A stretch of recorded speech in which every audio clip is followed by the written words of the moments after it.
أعوذ بالله من الشيطان الرجيم. براءة من الله ورسوله إلى الذين عاهدتم من المشركين فسيحوا في الأرض 4 أشهر واعلموا أنكم غير معجز الله وأن الله مخزي الكافرين. وأذان من الله ورسوله إلى الناس يوم الحج الأكبر أن الله بريء من المشركين ورسوله فإن تبتم فهو خير لكم وإن توليتم فاعلموا أنكم غير معجز الله وبشر الذين كفروا بعذاب أليم. إلا الذين عاهدتم من المشركين ثم لم ينقصوكم شيئا ولم يظاهروا عليكم أحدا فأتموا إليهم عهدهم إلى مدتهم إن الله يحب المتقين. فإذا انسلخ الأشهر الحرم فاقتلوا المشركين حيث وجدتموهم وخذوهم واحصروهم وقعدوا لهم كل مرصد. فإن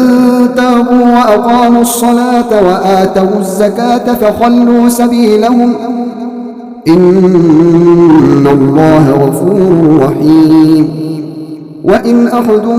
من المشركين استجارك فأجره حتى يسمع كلام الله ثم أبلغه مأمنه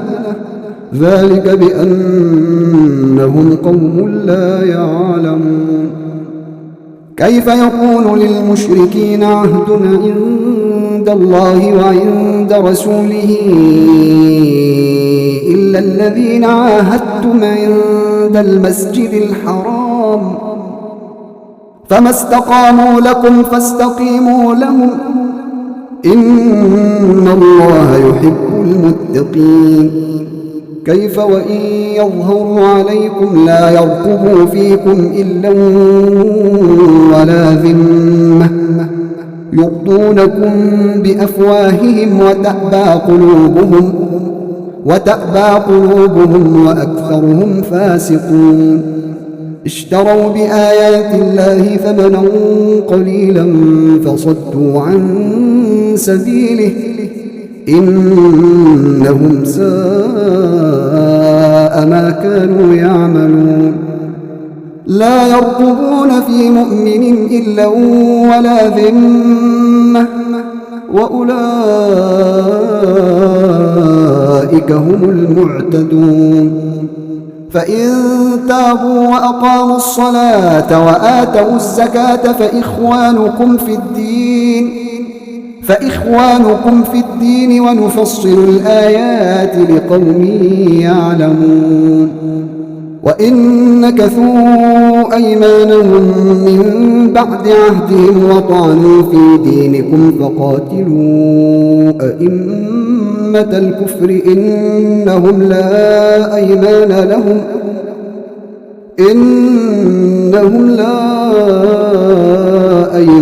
لهم لعلهم ينتهون. ألا تقاتلون قوما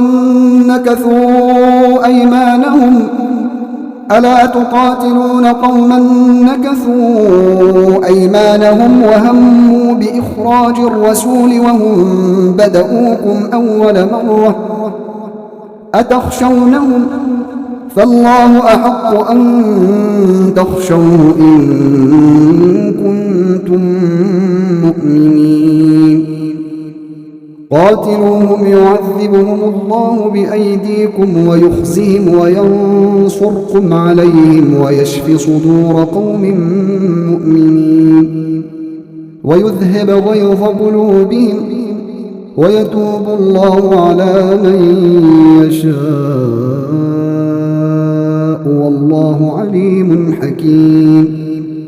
أم حسبتم أن تتركوا ولما يعلم الله الذين جاهدوا منكم ولم يتخذوا من دون الله ولا رسوله ولا المؤمنين وليجة والله خبير بما تعملون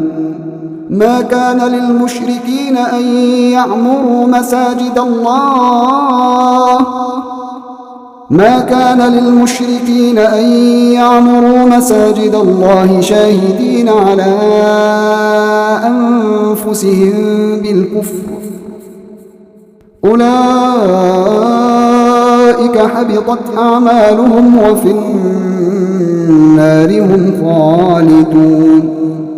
إنما يعمر مساجد الله من آمن بالله واليوم الآخر وأقام الصلاة وآتى الزكاة ولم يخش إلا الله فعسى أولئك أن يكونوا من المهتدين أجعلتم سقاية الحاج وعمارة المسجد الحرام كمن آمن بالله واليوم الآخر وجاهد في سبيل الله لا يستوون عند الله والله لا يهدي القوم الظالمين الذين آمنوا وهاجروا وجاهدوا في سبيل الله بأموالهم وأنفسهم أعظم درجة عند الله وأولئك هم الفائزون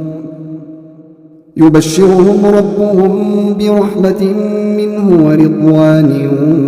وجنات لهم فيها نعيم مقيم خالدين فيها أبدا إن الله عنده أجر عظيم يا أيها الذين آمنوا لا تتخذوا آباءكم وإخوانكم أولياء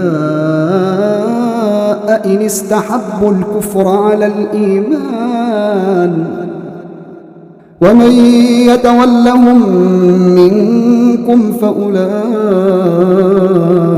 هم الظالمون قل إن كان آباؤكم وأبناؤكم وإخوانكم وأزواجكم وعشيرتكم وأموال اقترفتموها وتجارة تخشون كسادها ومساكن ترضونها أحب إليكم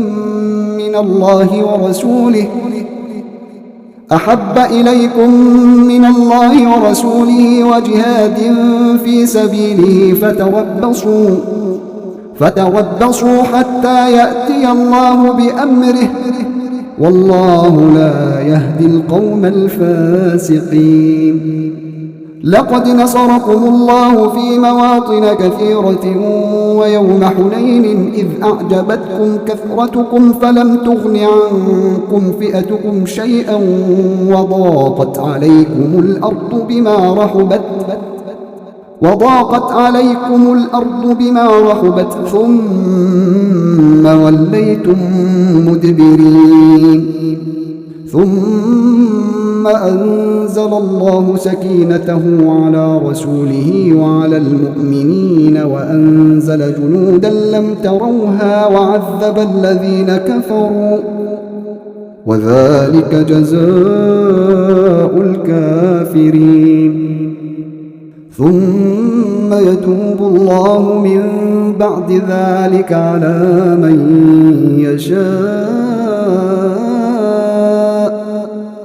والله غفور رحيم يا أيها الذين آمنوا إنما المشركون نجس فلا يقربوا المسجد الحرام بعد عامهم هذا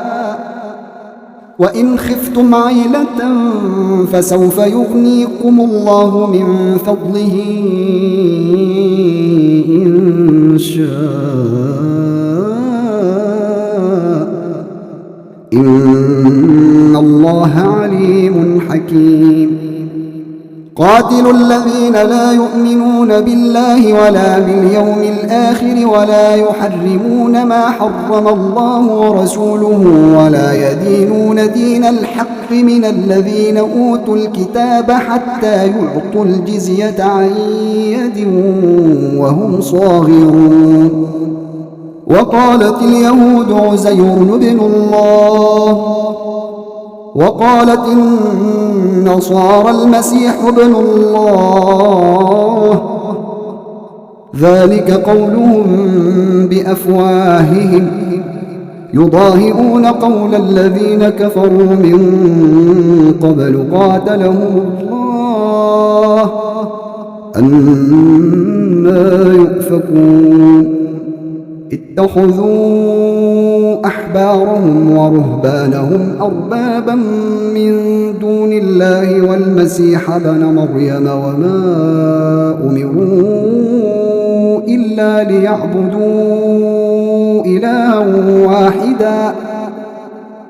وما أمروا إلا ليعبدوا إلها واحدا لا إله إلا هو سبحانه عما يشركون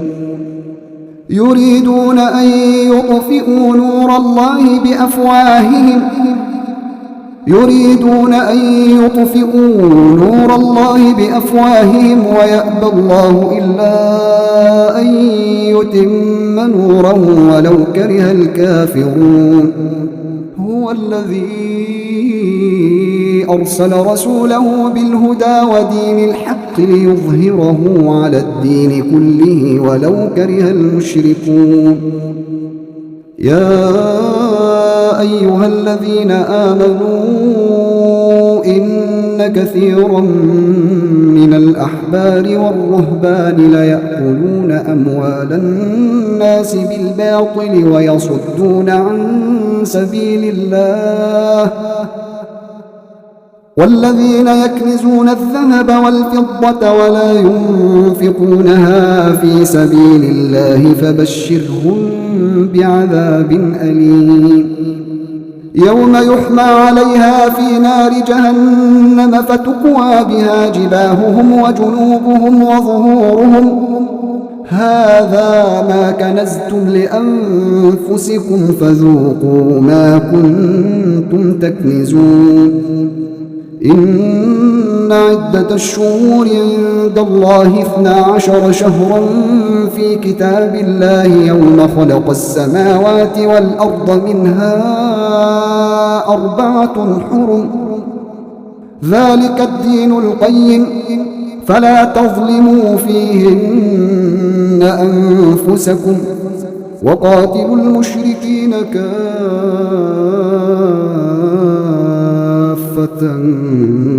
كما يقاتلونكم كافة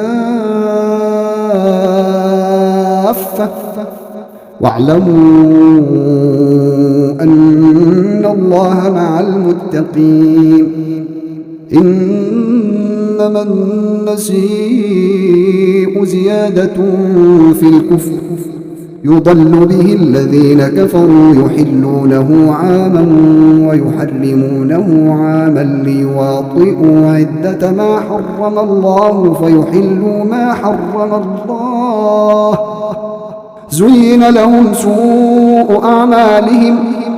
والله لا يهدي القوم الكافرين يا أيها الذين آمنوا ما لكم إذا قيل لكم انفروا في سبيل الله اثاقلتم إلى الأرض أرضيتم بالحياة الدنيا من الآخرة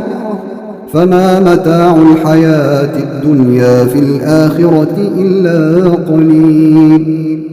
إلا تنفروا يعذبكم عذابا أليما ويستبدل قوما غيركم ولا تضروه شيئا والله على كل شيء قدير. إلا تنصروه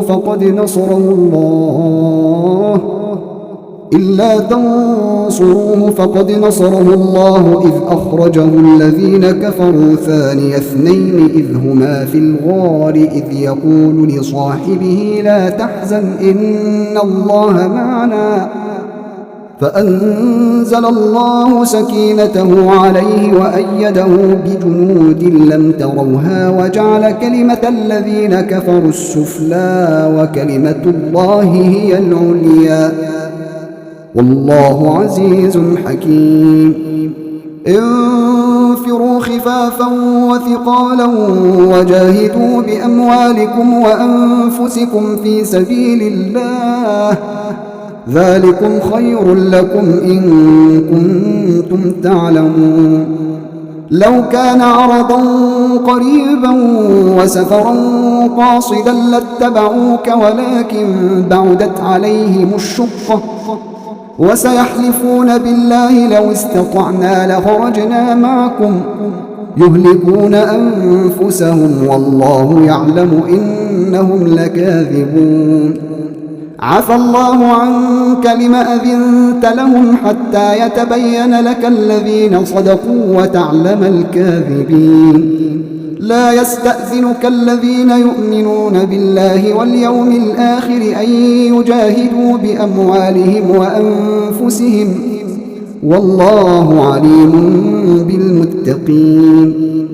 إنما يستأذنك الذين لا يؤمنون بالله واليوم الآخر وارتابت قلوبهم فهم في ريبهم يترددون. ولو أرادوا الخروج لأعدوا له عدة ولكن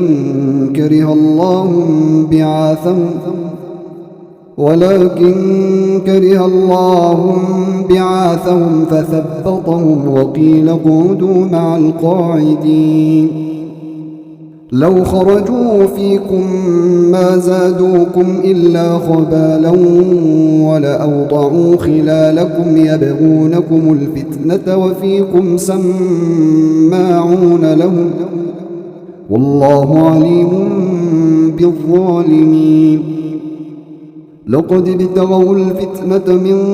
قبل وقلبوا لك الأمور حتى جاء الحق وظهر أمر الله وهم كارهون.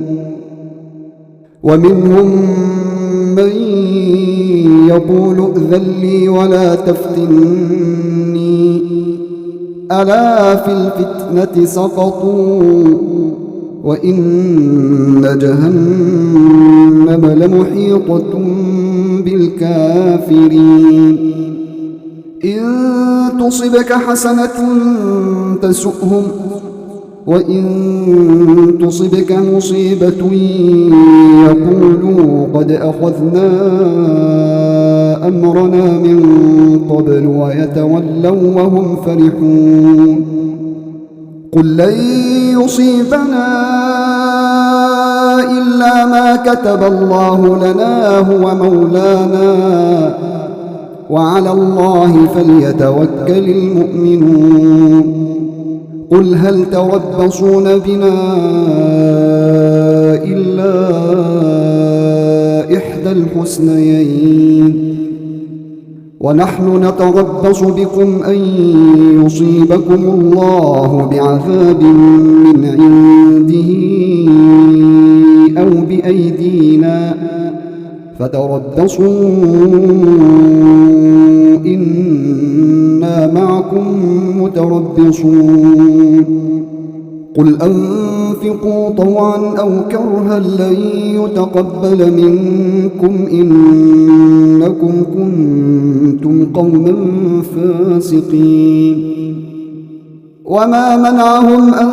تقبل منهم نفقاتهم إلا أنهم كفروا بالله وبرسوله ولا يأتون الصلاة إلا وهم كسالى ولا ينفقون إلا وهم كارهون فلا تعجبك أموالهم ولا أولادهم إنما يريد الله ليعذبهم بها في الحياة الدنيا وتزهق أنفسهم وهم كافرون ويحلفون بالله إنهم لمنكم وما هم منكم ولكنهم قوم يفرقون لو يجدون ملجأ أو مغارات أو مدخلا لولوا إليه وهم يجمحون ومنهم من يلمزك في الصدقات فإن أعطوا منها رضوا وإن لم يعطوا منها إذا هم يسخطون ولو أنهم رضوا ما آتاهم الله ورسوله وقالوا حسبنا الله سيؤتينا الله من فضله ورسوله إنا إلى الله راغبون إنما الصدقات للفقراء والمساكين والعاملين عليها والمؤلفة قلوبهم وفي الرقاب والغارمين وفي سبيل الله وابن السبيل فريضة من الله والله عليم حكيم ومنهم الذين يؤذون النبي ويقولون هو أذن قل أذن خير لكم يؤمن بالله ويؤمن للمؤمنين ورحمة للذين آمنوا منكم والذين يؤذون رسول الله لهم عذاب أليم يحلفون بالله لكم ليرضوكم والله ورسوله أحق أن يرضوه إن كانوا مؤمنين ألم يعلموا أنه من يحادد الله ورسوله فأن له نار جهنم خالدا فيها ذلك الخزي العظيم يحذر المنافقون أن تنزل عليهم سورة تنبئهم بما في قلوبهم قل استهزئوا إن الله مخرج ما تحذرون ولئن سألتهم ليقولن إنما كنا نخوض ونلعب قل أبالله وآياته ورسوله كنتم تستهزئون لا تعتذروا قد كفرتم بعد إيمانكم إن نعف عن طائفة منكم نعذب طائفة بأنهم كانوا مجرمين المنافقون والمنافقات بعضهم من بعض يأمرون بالمنكر وينهون عن المعروف ويقبضون أيديهم نسوا الله فنسيهم إن المنافقين هم الفاسقون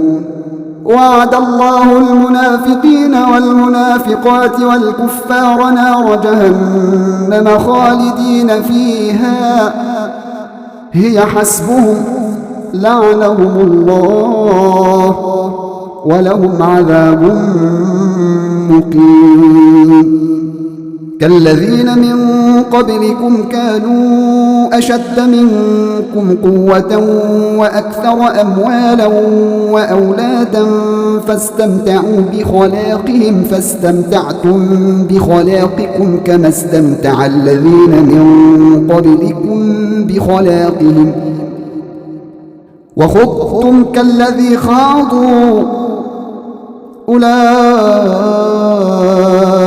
حبطت أعمالهم في الدنيا والآخرة وأولئك هم الخاسرون ألم يأتهم نبأ الذين من قبلهم قوم نوح وعاد وثمود وقوم إبراهيم وأصحاب مدين والمؤتفكات أتتهم رسلهم بالبينات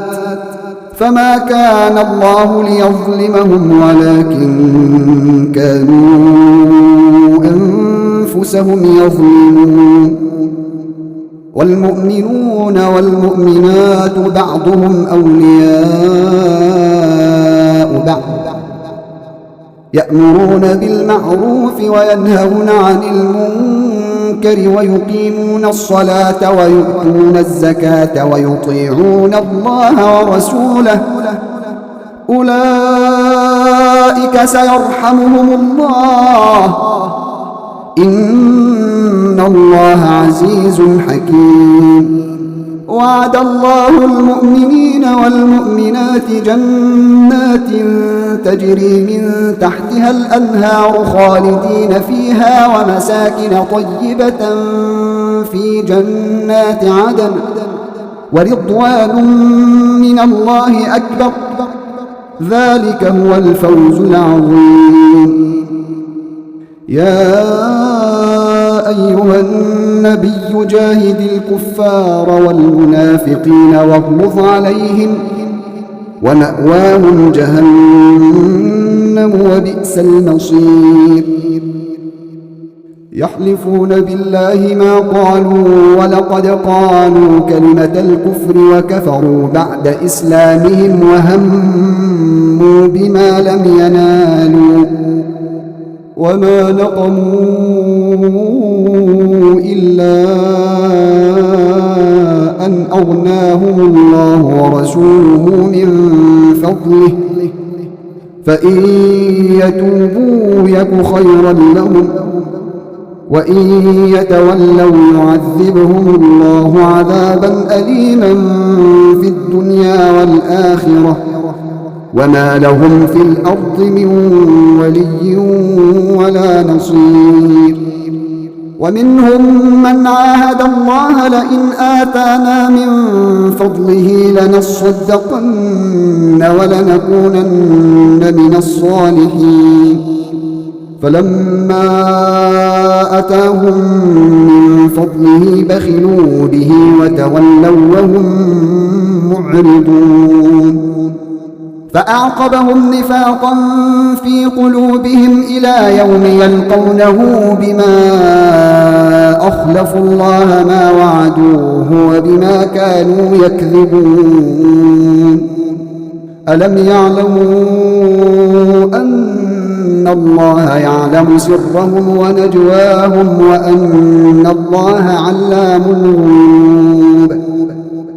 الذين يلمزون المطوعين من المؤمنين في الصدقات والذين لا يجدون إلا جهدهم فيسخرون منهم سخر الله منهم ولهم عذاب أليم استغفر لهم أو لا تستغفر لهم إن تستغفر لهم 70 مرة فلن يغفر الله لهم ذلك بأنهم كفروا بالله ورسوله والله لا يهدي القوم الفاسقين فرح المخلفون بمقعدهم خلاف رسول الله وكرهوا أن يجاهدوا بأموالهم وأنفسهم في سبيل الله وقالوا لا تنفروا في الحر قل نار جهنم أشد حرا لو كانوا يفقهون فليضحكوا قليلا وليبكوا كثيرا جزاء بما كانوا يكسبون فإن رجعك الله إلى طائفة منهم فاستأذنوك للخروج فقل لن تخرجوا معي أبدا ولن تقاتلوا معي عدوا إنكم رضيتم بالقعود أول مرة فاقعدوا مع الخالفين ولا تصل على أحد منهم مات أبدا ولا تقم على قبره إنهم كفروا بالله ورسوله وماتوا وهم فاسقون ولا تعجبك أموالهم ولا أولادهم إنما يريد الله أن يعذبهم بها في الدنيا وتزهق أنفسهم وهم كافرون وإذا أنزلت سورة أن آمنوا بالله وجاهدوا مع رسوله استأذنك أولو الطول منهم وقالوا ذرنا نكن مع القاعدين رضوا بأن يكونوا مع الخوالف وطبع على قلوبهم فهم لا يفقهون لكن الرسول والذين آمنوا معه جاهدوا بأموالهم وأنفسهم وأولئك لهم الخيرات وأولئك هم المفلحون أعد الله لهم جنات تجري من تحتها الأنهار خالدين فيها ذلك الفوز العظيم وجاء المعذرون من الأعراب ليؤذن لهم وقعد الذين كذبوا الله ورسوله سيصيب الذين كفروا منهم عذاب أليم ليس على الضعفاء ولا على المرضى ولا على الذين لا يجدون ما ينفقون حرج إذا نصحوا لله ورسوله ما على المحسنين من سبيل والله غفور رحيم ولا على الذين إذا ما أتوك لتحملهم قلت لا أجد ما أحملكم عليه تولوا وأعينهم تفيض من الدمع حزنا ألا يجدوا ما ينفقون إنما السبيل على الذين يستأذنونك وهم أغنياء رضوا بأن يكونوا مع الخوالف وطبع الله على قلوبهم فهم لا يعلمون يعتذرون إليكم إذا رجعتم إليهم قل لا تعتذروا لن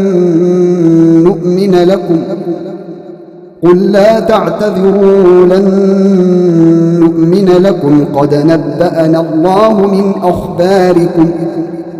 وسيرى الله عملكم ورسوله ثم تردون إلى عالم الغيب والشهادة فينبئكم بما كنتم تعملون سيحلفون بالله لكم إذا انقلبتم إليهم لتعرضوا عنهم فأعرضوا عنهم إنهم رجس ومأواهم جهنم جزاء بما كانوا يكسبون يحلفون لكم لترضوا عنهم فإن ترضوا عنهم فإن الله لا يرضى عن القوم الفاسقين الأعراب أشد كفرا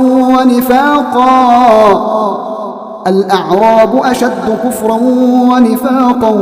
وأجدر ألا يعلموا حدود ما أنزل الله على رسوله والله عليم حكيم ومن الأعراب من يتخذ ما ينفق مغرما ويتربص بكم الدوائر عليهم دائرة السوء والله سميع عليم ومن الأعراب من يؤمن بالله واليوم الآخر ويتخذ ما ينفق قربات عند الله وصلوات الرسول ألا إنها قربة لهم سيدخلهم الله في رحمته إن الله غفور رحيم والسابقون الأولون من المهاجرين والأنصار والذين اتبعوهم بإحسان رضي الله عنهم ورضوا عنه وأعد لهم جنات تجري تحتها الأنهار خالدين فيها أبدا ذلك الفوز العظيم وممن حولكم من الأعراب منافقون ومن أهل المدينة مردوا على النفاق لا تعلمهم نحن نعلمهم سنعذبهم مرتين ثم يردون إلى عذاب عظيم وآخرون اعترفوا بذنوبهم خلطوا عملا صالحا وآخر سيئا عسى الله أن يتوب عليهم إن الله غفور رحيم خذ من أموالهم صدقة تطهرهم وتزكيهم بها وصل عليهم إن صلاتك سكن لهم والله سميع عليم ألم يعلموا أن الله هو يقبل التوبة عن عباده ويأخذ الصدقات وأن الله هو التواب الرحيم وقل اعملوا فسيرى الله عملكم ورسوله والمؤمنون وستردون إلى عالم الغيب والشهادة فينبئكم بما كنتم تعملون وآخرون مرجون لأمر الله إما يعذبهم وإما يتوب عليهم والله عليم حكيم والذين اتخذوا مسجدا ضرارا وكفرا وتفريقا بين المؤمنين وإرصادا لمن حارب الله ورسوله من قبل وليحلفن إن أردنا إلا الحسنى والله يشهد إنهم لكاذبون لا تقم فيه أبدا لمسجد أسس على التقوى من أول يوم أحق أن تقوم فيه رجال يحبون أن يتطهروا والله يحب المطهرين أفمن أسس بنيانه على تقوى من الله ورضوان خير أم من أسس بنيانه على شفا جرف هار أمن أسس بنيانه على شفا جرف هار فانهار به في نار جهنم والله لا يهدي القوم الظالمين لا يزال بنيانهم الذي بنوا ريبة في قلوبهم إلا أن تقطع قلوبهم والله عليم حكيم إن الله اشترى من المؤمنين أنفسهم وأموالهم بأن لهم الجنة يقاتلون في سبيل الله فيقتلون ويقتلون وعدا عليه حقا في التوراة والإنجيل والقرآن ومن أوفى بعهده من الله فاستبشروا ببيعكم الذي بايعتم به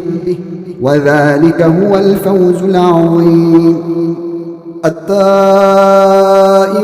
العابدون الحامدون السائحون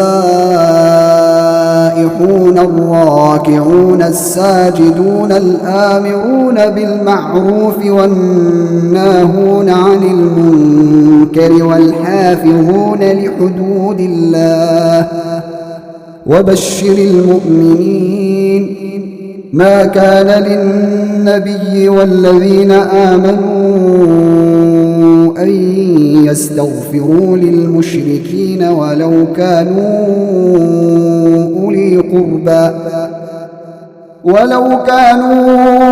أولي قربى من بعد ما تبين لهم أنهم أصحاب الجحيم وما كان استغفار إبراهيم لأبيه إلا عن موعدة وعدها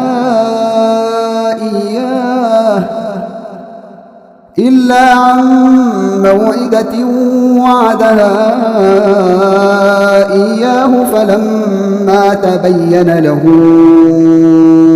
أنه عدو لله تبرأ منه إن إبراهيم لأواه حليم وما كان الله ليضل قوما بعد إذ هداهم حتى يبين لهم ما يتقون إن الله بكل شيء عليم إن الله له ملك السماوات والأرض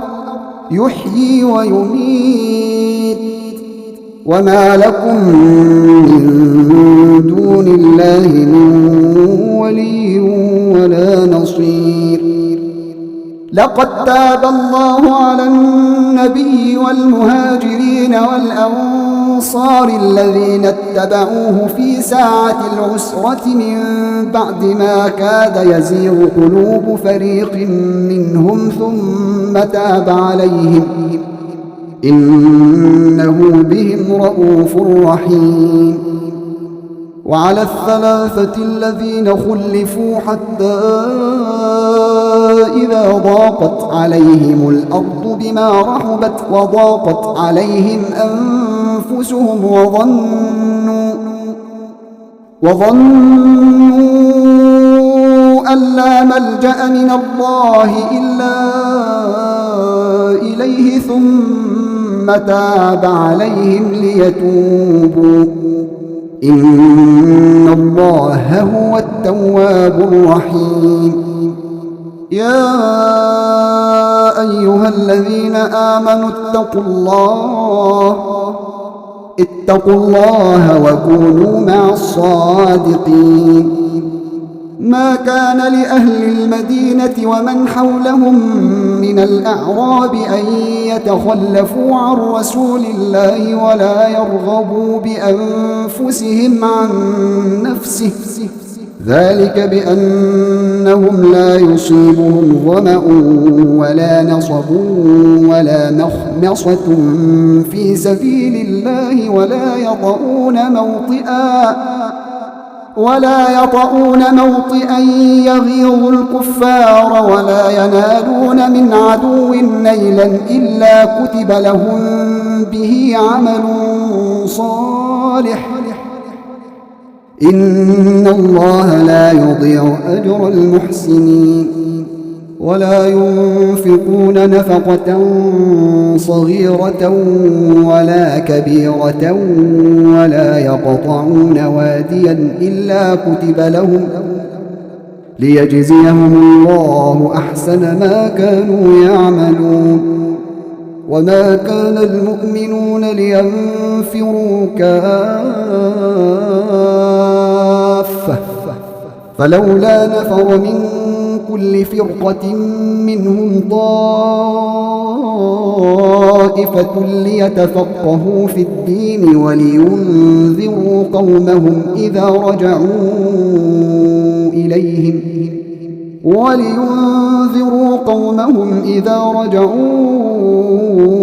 إليهم لعلهم يحذرون يا أيها الذين آمنوا قاتلوا الذين يلونكم من الكفار وليجدوا فيكم غلظة واعلموا أن الله مع المتقين وإذا ما أنزلت سورة فمنهم من يقول أيكم زادته هذه إيمانا فأما الذين آمنوا فزادتهم إيمانا وهم يستبشرون وأما الذين في قلوبهم مرض فزادتهم رجسا إلى رجسهم وماتوا وهم كافرون أولا يرون أنهم يفتنون في كل عام مرة أو مرتين ثم لا يتوبون ولا هم يذكرون وإذا ما أنزلت سورة نظر بعضهم إلى بعض هل يراكم من أحد ثم انصرفوا صرف الله قلوبهم بأنهم قوم لا يفقهون لقد جاءكم رسول من أنفسكم عزيز عليه ما عنتم حريص عليكم بالمؤمنين رؤوف رحيم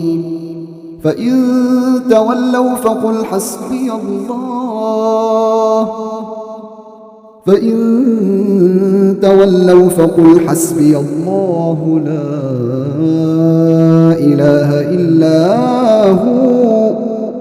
عليه توكلت وهو رب العرش العظيم